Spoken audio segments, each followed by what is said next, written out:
From the Cronkite studios in downtown Phoenix, this is Cronkite News.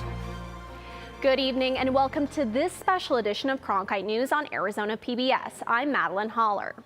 Tonight, we take a look back at the top sustainability story, from one power company's plans to store solar energy to how to photograph our beautiful wildflowers. The Kaibab National Forest in northern Arizona brings in hundreds of thousands of visitors every year. They come to fish, hike, bike, and many come to hunt.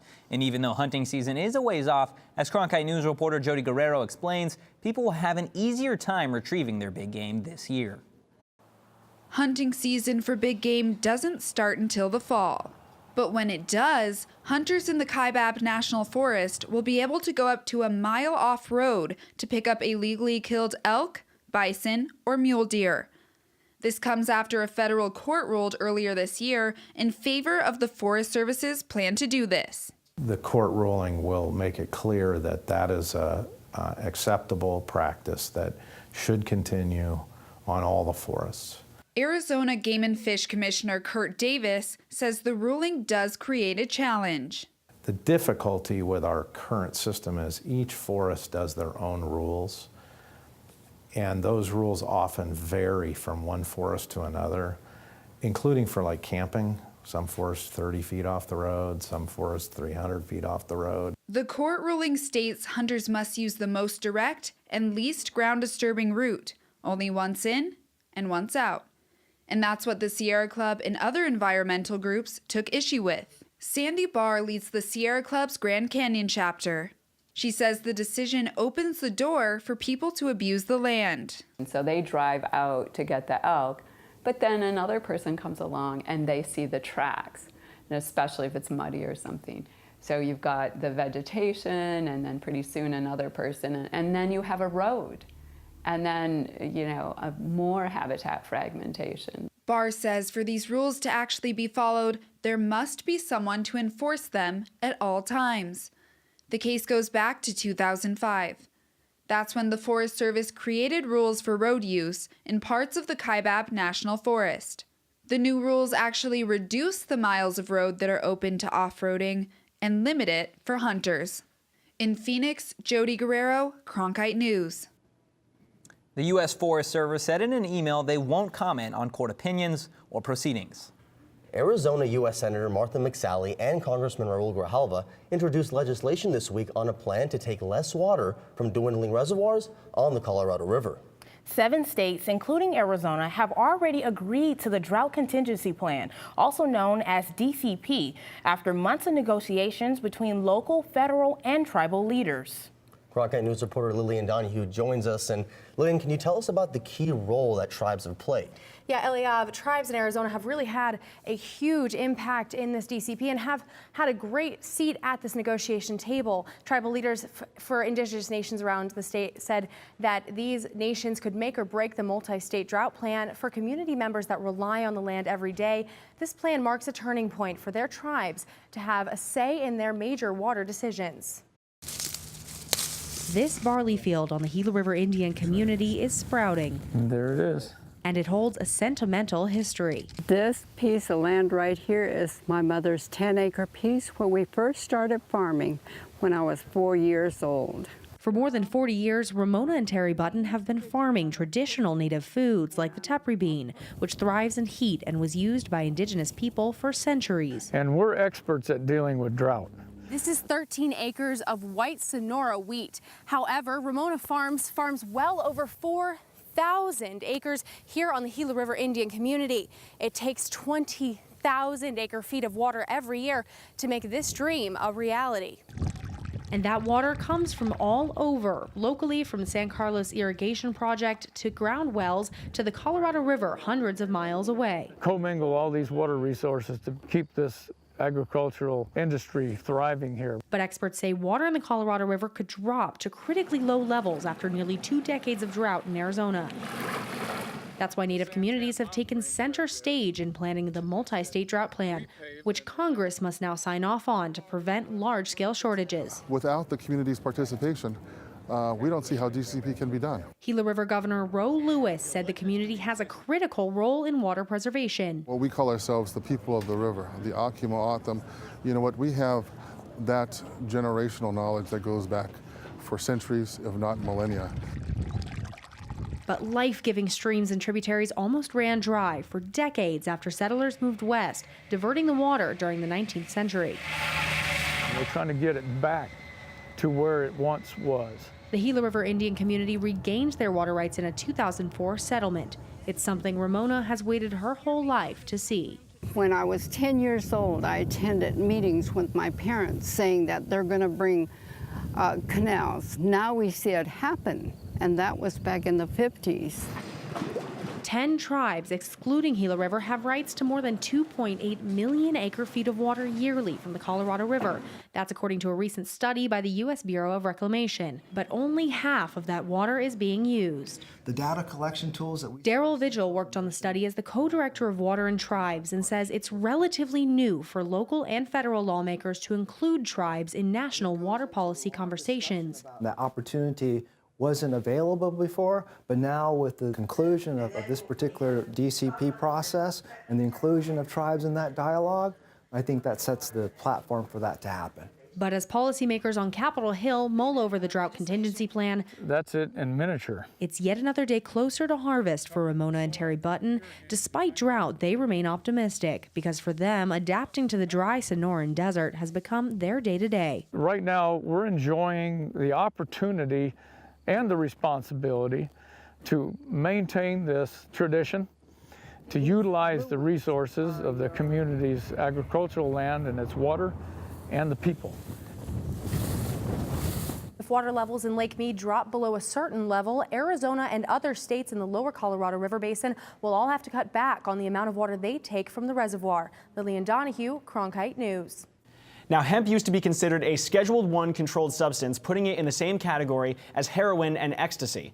But when Congress passed the Farm Bill last year, it removed that designation. That's legalized the commercial use of industrial hemp. Cronkite News reporter Amani Stevens joins us live now with more on what this means for Arizona farmers. Amani? Arizona lawmakers also passed a bill this year that allows farmers to grow hemp. Now, Arizona's Department of Agriculture is developing the regulations. But there's a farmer in Casa Grande who has some concerns about planting hemp. As a farmer, you're always looking for something different to grow. A third-generation farmer, Paul Allerton, owner of Tierra Verde Farms, is considering using some of his land to grow industrial hemp. You can utilize the whole plant. You know, either fiber or whatever, protein powders, oil. It's just amazing. Industrial hemp is in everything from clothing to paper to car parts. The farmer's another crop that they can be able to grow, rotate in, because you can't grow the same crop over and over and over. Republican Senator Sonny Borelli has long championed the benefits of industrial hemp. This year, his legislation to allow farmers to grow hemp ahead of planting season in August made it to the governor's desk and is now law. Trying to move is government moving as fast as business, and I think this is a great example of how things should be done. Farmers have to go through the Arizona Department of Agriculture to apply for a license to grow hemp. It's one of the things that's why this is going to be heavily regulated, because you have to go through a permitting processing and have a license, because this is going to grow on a more industrial scale. It's not just going to be done in your backyard. But there are concerns. I think the major hurdles with this program is a lot of the unknowns. The unknown has Farmer Allerton worried. We don't know everything about farming. Every year's different. You've got weather, insect issues, too much rain, too hot, too cold, too windy. You name it. There's just all kinds of environmental factors. I think the biggest concern I have is really the THC levels. According to the Arizona Department of Agriculture, the law states that industrial hemp must be below 0.3% of THC. If you go over 0.3% and you can't get it back down to that level, then it becomes a crop destruct situation because it's considered cannabis. You've put all this money into it and you've grown it, and 120, 150 days later, you've got to destroy it because you can't get the THC levels to where they need to be for it to become hemp or remain as hemp. When we spoke to Allerton in February, he just finished harvesting his 38th cotton crop. After you've been here for a few years, I mean, you grow some things and it doesn't work out so well. Arizona is not the first state to allow farmers to grow hemp. We looked at Colorado, Kentucky, Tennessee, Arkansas, Kansas. So yeah, there's several states that we looked at their rule language to see what would best fit for this state. Colorado-based Zave Pace has been involved with industrial hemp since 2012. He says there's an economic benefit in growing the crop from the ground up. Many farmers who are growing more traditional commodities, things like wheat and rice and soy, corn, are making very, very little money, if any, on the sale of their product. So they may feel confident or feel excited if they end up earning $300, $400, $500 per acre when they sell their product, where a hemp farmer can make 10 times that amount. Allerton planned to plant more acres, but recently told us that he's only going to plant around 2 to 5 acres. It's like I tell everybody, be cautious and start with small acres and go from there. See what works for you on your farm. Hemp is known as the cousin to marijuana, but there are some distinct differences. The THC concentration levels for hemp are low, while marijuana's levels are higher. Another distinction is that there are no psychoactive components involved with hemp, but there are with marijuana.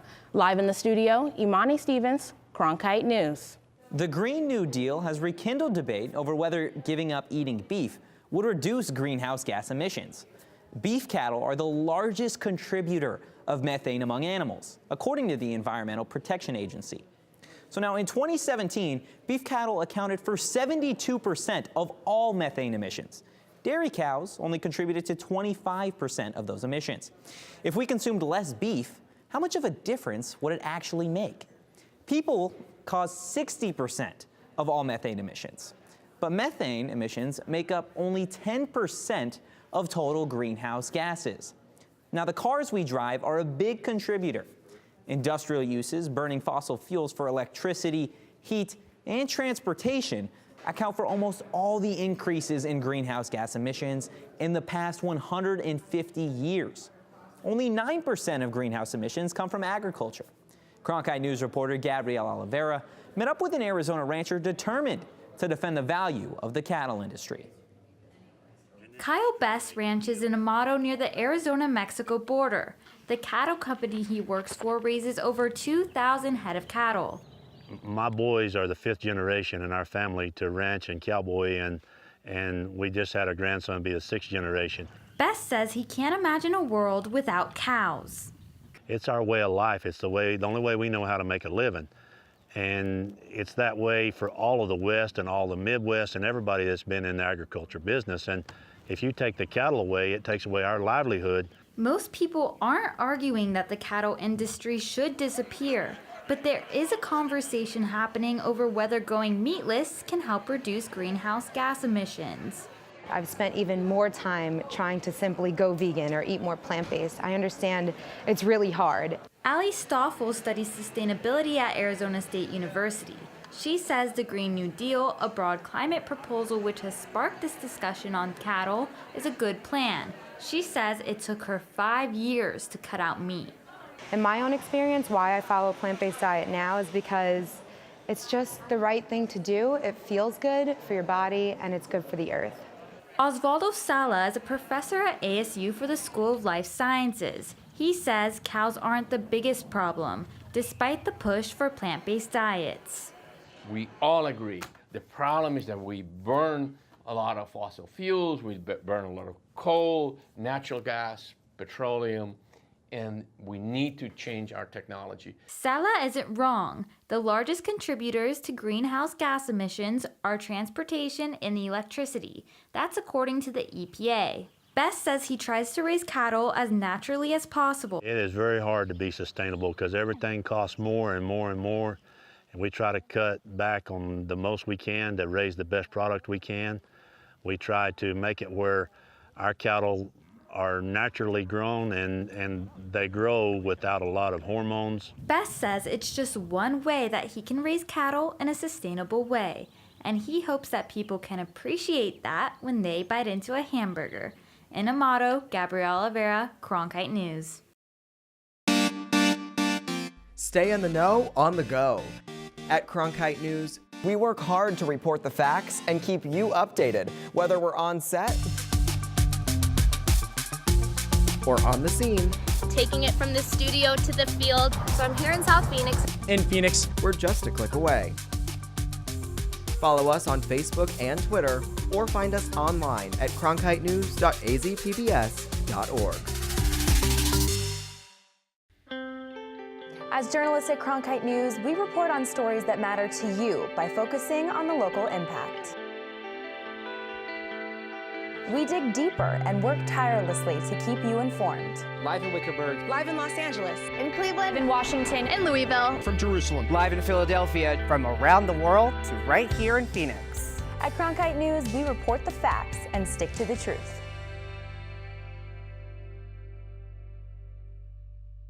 The city of Peoria is working with Arizona State University to figure out the best ways to conserve water. As Cronkite News reporter Peter Gong explains, it's part of an effort to have students work on real-world problems. The city of Peoria has never dealt with a water shortage even during drought, and Lisa Estrada, the city's sustainability manager, wants to keep it that way. We all use water, and we need to really have a better understanding of how we consume the water and what are we going to do to encourage further a decrease in water consumption. That's why Peoria turned to ASU to get help with implementing a water shortage response plan and another one that focuses on conservation. What we hope to do is now look at all of our plans and look at what we've done and say, what do we need to do further should the time come where we need to actually do a shortage response plan. The city already has several water conservation measures, but Estrada says Peoria wants to know what the best practices are. We encourage xeriscape landscaping and low water use, the right tree, the right place.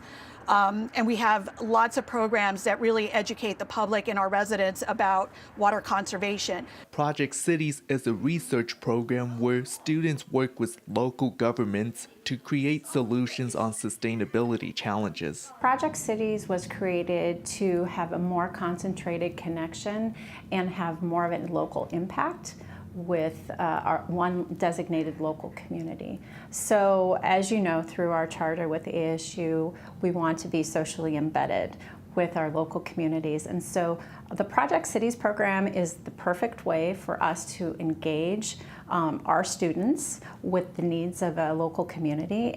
The city of Apache Junction was the first city to participate in Project Cities, and one of the things they focused on was solid waste management. ASU students found that Apache Junction faced issues with trash, including residents burning garbage on their property. So they found about 100 cases a year where there were complaints about people burning trash. Again, that's a public health issue. It's an air quality issue related to public health. It's a nuisance issue with the neighbors. Apache Junction put a plan in place that prohibits people from dumping trash on public and private property. It's that type of action that the city of Peoria hopes to learn from students as they bring fresh eyes to the city's efforts to respond to future water challenges. In Peoria, Peter Gahn, Cronkite News. Some of the other projects for Peoria that Project Cities is looking at include a community-wide placemaking survey and an investigation into smart city technologies. Paleontologists have made a rare discovery in northern Arizona: tiny bones of frogs fossilized in rock. Cronkite News reporter Peter Gong joins us now. And Peter, how big of a discovery is this? This is a pretty rare find. Scientists say these frog fragments are the oldest indications of frogs in North America. These fragments were found in Petrified Forest National Park, a neighboring ranch, and a stone quarry. Paleontologists say this frog is so small it would sit on the tip of your finger. Adam Marsh and Michelle Stocker have been out all day in hot weather, breaking rocks open when they made a discovery of a lifetime last May. And what we saw under the magnifying glass was something that looked a lot like a fossil frog pelvis. But figuring out that this was indeed a frog was a big challenge. We look for bones and jaws and teeth and things like that that might be preserved in those layers that way. And this part of the frog, this hip bone that we found, is really distinctive for the group. The fossil fragments are smaller than a pinky nail. The fossils were discovered in what's called the Chinle Formation, layers of rocks that were deposited over 200 million years ago during the late Triassic period. Marsh says back then, this land was much different. So they're living in somewhat wet environments, but in the Triassic here in Arizona, all of the rocks are deposited by rivers, lakes, streams. So we see sort of these sort of seasonal wet periods. These are the first frog fossils to be found near the equator during the Triassic period. Stocker says they fill in a gap in the geologic timeline. So the earliest records of frogs are from the early Triassic, which is about 250 million years old, and these are from high latitudes, so far up in the northern hemisphere and then pretty far south in the southern hemisphere. But we didn't have anything in the middle tying those two together. Marsh says between 220 million years ago and 185 million years ago, there was a mass extinction at the end of the Triassic period. What this is potentially indicating is that frogs actually persisted through that extinction in North America. A team of paleontologists led by Virginia Tech's Michelle Stocker planned to go back to Petrified Forest National Park in early June to search for more fossilized frog fragments. In the broadcast center, Peter Gahn, Cronkite News. There's an ongoing problem with people leaving their mark on places like the Grand Canyon and the Superstition Mountains. Cronkite News reporter Jody Guerrero shows us how one organization is working to clean up the graffiti. Jody? Near Florence, in a desert area with big boulders, vandals left their mark. But Nicole Corey and her husband, who co-founded the nonprofit organization Natural Restorations, are making it their mission to preserve the desert landscape there and around the state. A $5 can of spray paint can end up costing tens of thousands of dollars in damage. And we think that everyone should have the opportunity to come out and experience nature without seeing trash or graffiti. This is why Nicole and Justin Corey and their team camped out for 2 weeks near Florence to clean up the graffiti. Destructive artwork like this can get so deep into the rocks that it can take up to weeks to remove. While it may be hard to point fingers, Corey says she has an idea of why people do this. I could leave my mark and put my name on here because everybody else did, so it must be okay. And so our thought is by removing this graffiti, our hope is that when new kids come into this area, they won't see any graffiti and it won't even occur to them to spray paint the rocks. The price tag to erase these names and hashtags off the boulders is $20,000. That's for the pressure washer, the chemicals, and the payment to the military veterans they hire. Natural Restoration started in 2015. Since then, the crew has removed more than 28,000 square feet of graffiti from wilderness and outdoor recreation areas. Nicole says the idea for the nonprofit came after her husband took his best friend, a veteran, camping for a nature detox. Justin's friend returned from the U.S. with brain injuries and PTSD after several tours in the Middle East. At the end of their trip, they decided to pick up all the trash that was around their camp that was left behind from other people. And Derek said it was the first time he had just stopped to relax. So they decided to contract with veterans like Sean Brooks.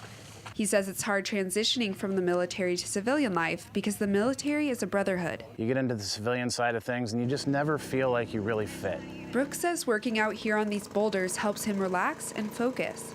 He sees the work as a beneficial relationship between his military past and the environment. You have this fog in your brain, this kind of depression you don't even realize is in you until it's gone. And to come out to a job like this and to see that go away and your personalities bloom. As much as the environment heals the veterans, they too play a big part in helping heal Arizona's environment. The 5-member team removed 20,000 square feet of graffiti from the boulders near Florence. They're working to plan their next project to remove graffiti from areas in the Superstition Mountains and Canyon Lake. In the broadcast center, Jody Guerrero, Cronkite News. Arizona's wildflower season is in full bloom. You can see poppies, lupine, and much more. But what makes this season so great? As Cronkite News reporter Alexis Ermanson found out, all these flowers are thanks to our weather. It's amazing. It takes so many of those variables to all come together for a good season, and we definitely, all those variables have come together. Stephen Haas is the park manager at Catalina State Park in Tucson. In his 8 years of being there, this blooming season has been one of the best. And the issue really with wildflowers is you need rain in the fall as well as in the spring, and it can't get too hot too early. And rain is the secret behind one of the best wildflower blooms in more than a decade in some areas of Arizona. Since October 1st, most of the state has had over 3 inches of rain. Southwest Apache County topped the totals at over 20 inches. This year, the rains have been frequent enough that they have kept things going. Julie Stromberg is a botany professor at Arizona State University. She says the cooler temperatures and the snow Arizona got in February have helped prolong this bloom. And I was amazed to see the Mexican poppies, which are typically a winter annual, growing together with Arizona poppies, the Calstromia, which are typically a summer poppy. And she's found plants that haven't been recorded in over 30 years because of the rainfall. Every time I come out, I'm seeing something new. Right now, Catalina State Park has loads of lupin. South Mountain has scorpion weed. Stromberg says apps like PlantNet can help you identify what you're seeing. If you're into Pokemon, this is so much better than that. But be careful where you walk. Just take pictures, don't take anything else besides pictures. Stay on the trails, don't pick the flowers, obviously, and enjoy it. Haas says there's another month to see wildflowers in the Catalinas before they dry out from heat. And you can still see flowers at Bartlett Lake and many other places. In Tucson, Alexis Hermanson, Cronkite News. That's it for this special edition of Cronkite News Tonight. Thanks for joining us.